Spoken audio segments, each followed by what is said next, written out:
Have you noticed those massive trucks on the highway with wheels that seem to hang in midair?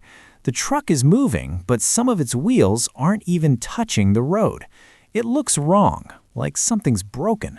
But those floating tires are there by design, and the reason connects physics, economics, and a problem most of us never think about.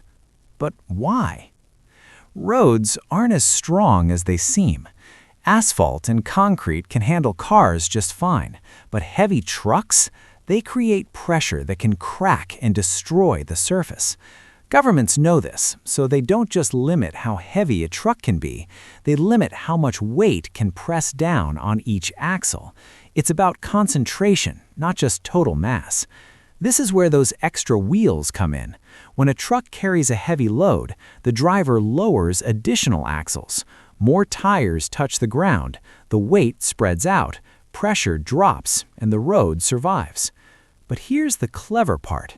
When the truck is empty, those same wheels become a liability. They create friction, they burn fuel, and they wear down rubber that costs hundreds of dollars to replace. So the driver lifts them back up. It's not just about saving money on tires. Trucks with too many wheels on the ground don't turn well. The extra contact points resist rotation. They scrub sideways during corners, damaging both the truck and the road. Lifting the axle makes the truck more agile. It shortens the effective length. Suddenly, tight turns become possible. Humans are good at this. We build machines that adapt. We don't design one truck for every situation.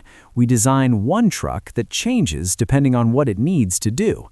Empty? Lift the wheels. Loaded? Drop them down. It's optimization in real time. So, those floating wheels aren't a glitch. They're a solution, a way to balance weight, cost, and control. The next time you see one hovering above the asphalt, you'll know it's doing exactly what it's supposed to. What other everyday engineering tricks do you notice on the road?